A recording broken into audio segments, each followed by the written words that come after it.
Welcome to my YouTube channel. और आज का टॉपिक है झारखंड की राजनीति में सामाजिक आर्थिक निर्धारक तत्व। और इससे एक और टॉपिक भी बनेगा कि झारखंड की राजनीति में प्रशासनिक भ्रष्टाचार की चुनौतियां।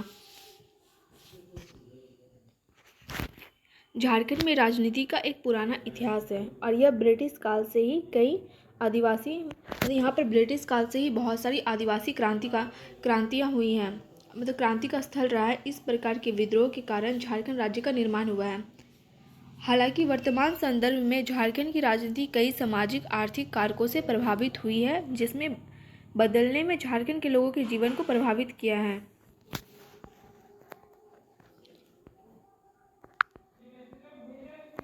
Socio economics factors. Domicile policy. Jharkhand की राजनीति में एक बहुत ही महत्वपूर्ण मुद्दा है डोमिसाइल पॉलिसी, पुनर्वास या स्थापना। झारखंड में अधिवास का मुद्दा सबसे पुराना है और क्योंकि इसकी जड़ें व्यवस्था के झारखंड के राज्य के रूप में निर्माण से ही जुड़ी है, इसका जो जड़ है वो जब राज्य निर्माण हुआ था तब से जुड़ा हुआ है।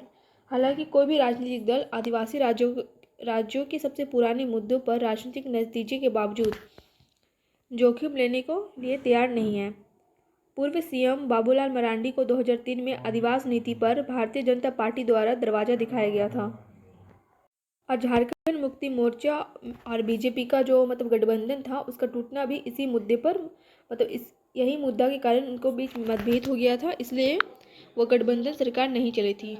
उसके बाद किसी भी जो दल ने अपना घोषणा पत्र में एक बार भी डोमिसाइल नीति का नीति के बारे में उल्लेख नहीं किया। कोई भी जितना भी दल था, राजनीतिक दल झारखंड में, तो कोई भी ये मुद्दा उठाया ही नहीं डोमिसाइल पॉलिसी का।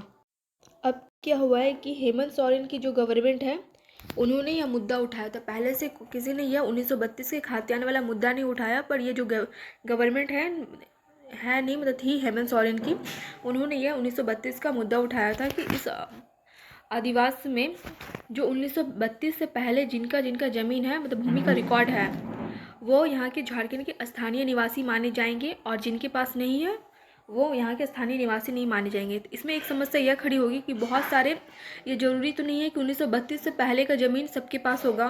झारखंड के निवासी भी होंगे, बहुत सारे झारखंड के निवासी भी होंगे, तो वहाँ पर क्या होगा कि वो एक तरह से शरणार्थी बन जाएंगे। यहाँ पर अगर उनके पास 1932 के पहले का ज़मीन नहीं होगा तो एक तरह से वो बाहरी लोग ही कहलाएंगे। दूसरी समस्या है नक्सलवाद।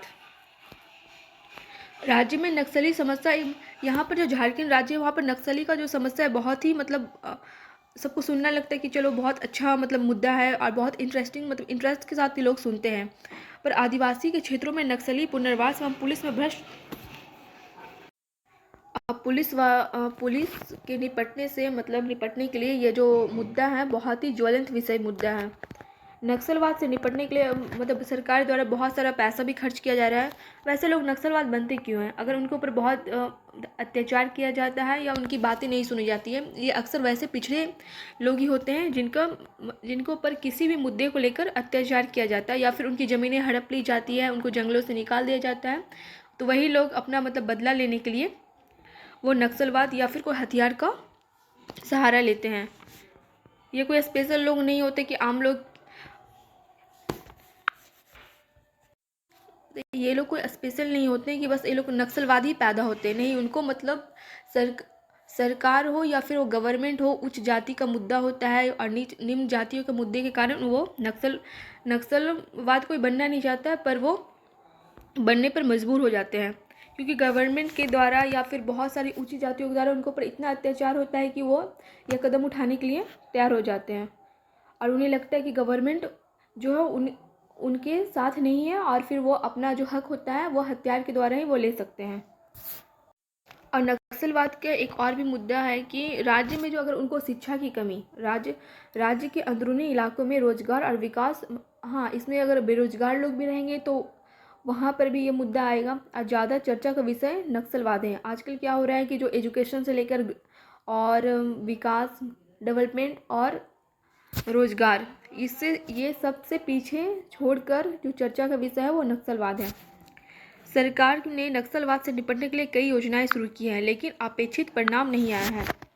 नक्सलवाद झारखंड की राजनीति में प्रभावित करने वाले कारकों में से एक है। तीसरा टॉपिक है संसाधनों पर स्थानीय लोगों का अधिकार, rights of local over resources. Jharkhand में संसाधनों, अच्छा झारखंड तो संसाधन बहुल क्षेत्र है, यहाँ पर खनिज से लेकर हर प्रकार के संसाधन पाए जाते हैं, पर यह अलग मुद्दा है कि इसका सही उपयोग नहीं हो रहा है। झारखंड में संसाधनों का समुचित उपयोग नहीं हो पा रहा है। राज्य खदानों के अवैध और आवंटन से उन्हें बर्बाद कर रहा है। यहाँ पर क्या हो रहा है कि अगर कहीं कोयला खदान तो बहुत ज़्यादा अवैध वहाँ पर मतलब आवंटन किया जा रहा है, और सरकार को अभी भी सार्वजनिक क्षेत्र के उपक्रमों और कामकाज खनन गतिविधियों में स्थानीय लोगों को रोजगार प्रदान करने के शामिल करने पर स्पष्ट नीतियाँ लानी बाकी है। अब यहाँ पर क्या मुद्दा है कि जो वहाँ पर खनन हो रहा है तो स्थानीय लोगों को वहाँ पर रोजगार प्रदान करना चाहिए, पर यह नहीं हो रहा है। अब तक धनबाद, बोकारो, रांची और जमशेदपुर के औद्योगिक क्षेत्रों में कार्मिकों का मुख्य गुस्सा इसी विषय पर था। अच्छा, कार्मिकों का गुस्सा इस विषय पर था कि जो वहाँ पर खनन हो रहा है तो उसमें उनको रोजगार मिलना चाहिए, क्योंकि वो स्थानीय लोग हैं तो उनका ये अधिकार है। झारखंड की राजनीति की अहम भूमिका निभाने वाली ट्रेड यूनियनों ने इस विषय के को फिर से उठाया है। चौथा टॉपिक है एग्रीकल्चर, कृषि का। राज्य में कृषि नीति संरक्षण, सिंचाई सुविधाओं और पूंजी निवेश से वंचित है। अच्छा, यहाँ पर जो क्या गया, गवर्नमेंट के द्वारा जो कृषि के लिए कोई योजना बनाए या फिर संरक्षण और सिंचाई, कोई किसी प्रकार की सुविधा से ये लोग वंचित हैं। अगर योजना आएगी भी तो उन लोगों तक पहुँच नहीं पाती है, क्योंकि उन लोगों को उस योजना के बारे में जानकारी होती ही नहीं है। झारखंड में पारंपरिक कृषक संथाल, मुड्डा, उराव और हो खेरा आदि को अब यह नौकरी आकर्षक नहीं लगती है, और इसलिए वे गरीब और सूखे के कारण अन्य पेशा अपना लिए हैं। अब क्या क्या जो झारखंड में पहले जो खेती करते थे तो उसमें से कौन थे तो मुड्डा थे, उराव और खैरा, हो, ये सब जो जनजाति थे तो वो खेती करते थे। अब उनको क्या हुआ कि कोई योजनाओं या फिर किसी भी प्रकार की समस्या के कारण अब वो उनको ये चीज़ अच्छी नहीं लगने लगी है, और वो अब अपना अन्य पेशा अपना रहे हैं। धीरे धीरे वो जो उनका जो पहचान होता था खेती के लिए वो खोते जा रहे हैं। यहाँ तक कि हेमंत सोरेन से संथाल समुदाय, जिसका मुख्य व्यवसाय कृषि था, सरकार द्वारा इस दिशा में कोई लाभकारी कदम नहीं उठाए जाने से असंतुष्ट हैं। संबंध, ये लोग जो झारखंड की एक बड़ी आबादी है, किसी भी पार्टी का समर्थन करेंगे जो उन्हें फसल खराब होने की स्थिति में सुरक्षा और बेहतर भविष्य का वादा करेगी। यहाँ के जो झारखंड की जो जनजाति है तो वो उनको वही लोग सपोर्ट करेंगे, वही पार्टी को जो उनके इस स्थिति को सुधार सके या उनको भविष्य को सुधारने का वादा करें, क्योंकि उनका जो मुख्य व्यवसाय ही कृषि है। अगर वो उन्हें उनसे ही वंचित किया जाएगा तो एक समस्या राज्य के सामने खड़ी हो सकती है। खनिज स्रोत, मिनरल रिसोर्सेज। राज्य की अर्थव्यवस्था खनिज संसाधनों पर बहुत अधिक निर्भर है। हाँ, क्योंकि ये खनिज बहुल देश है तो यहाँ पर देश बोल राज्य है तो ये निर्भर तो होगा ही। राज्य में लौह अयस्क, ग्रेनाइट, कोयला, तांबा, अभ्रक और बॉक्साइट जैसे खनिज प्रचुर मात्रा में पाए जाते हैं। इन खनिजों को नेपाल, बांग्लादेश आदि देशों में भी निर्यात किया जाता है, मतलब भेजा जाता है। निर्यात मतलब भेजा जाता है, और इसलिए ये एक स्रोत के रूप में कार्य करते हैं। कि राज्य की अर्थव्यवस्था में खनिज संसाधन पर बहुत अधिक निर्भर है, और यहाँ पर जो लोएस्क हो गया तो ग्रेनाइट है, कोयला है, तांबा है, अभ्रक है, वो दूसरे देशों में भेजा जाता है। और यहाँ पर है प्राकृतिक संसाधनों की उपस्थिति के कारण औद्योगिकरण बोकारो और जमशेदपुर जैसे शहरों में प्रचलित है। अच्छा, उद्योग वहीं पर विकसित किया जाएगा जहाँ पर प्राकृतिक संसाधन मतलब वो खनिज उत्पादन वहाँ पर होगा, जहाँ खनिज मिलेंगे वहीं पर उद्योग के इंडस्ट्रीज़ की स्थापना की जाएगी। तो ऐसे शहर हैं, बोकारो है, जमशेदपुर है जैसे शहर। अच्छा, बोकारो और जो जमशेदपुर है उसको किस कंट्री के मतलब सहारा से उसको बैठाया गया था, तो बोकारो होगा रसिया, और जमशेदपुर का भी रसिया ही होगा।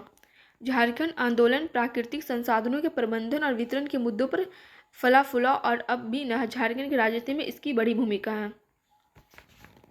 झारखंड में जितने भी आंदोलन होते हैं वो प्राकृतिक संसाधनों को लेकर होते हैं, और यही मुद्दों को लेकर वो फल फूल भी रहे हैं, और आज भी यही एक बहुत बड़ी समस्या है। प्राइमरी हेल्थ एंड स्वच्छता। दूरदराज के इलाकों में प्राथमिक स्वास्थ्य देखभाल और स्वच्छता राजनीतिक दलों का ध्यान आकर्षित करने में विफल रही है। यहाँ पर सबसे बड़ा मुद्दा है हेल्थ का और प्राइमरी मतलब हॉस्पिटल का। राज्य में सरकारी अस्पताल हैं, सरकारी अस्पताल तो है पर वहाँ पर प्रॉपर सुविधा उपलब्ध नहीं है लोगों को, मतलब राजनीति का भाग्य तय करने वाले क्षेत्रों से बहुत दूर है। दुमका, पाकुड़, चतरा में सैकड़ों ऐसे गांव हैं जहां आज तक कोई डॉक्टर के पास नहीं दिखते, बल्कि अभी भी बीमारियों को ठीक करने के काला जादू और टोटकों में विश्वास करते हैं। बहुत सारे आदिवासी लोग ऐसे हैं कि हॉस्पिटल्स और डॉक्टर पर बिलीव नहीं करते, वो लोग काला जादू और टोटकों में विश्वास करते हैं, पुराने जवानों, या फिर इसको रूढ़िवादी सोच भी बोल सकते हैं आप लोग। ये था socio economics factors of Jharkhand, primary health and स्वच्छता, प्राकृतिक संसाधन। Thank you.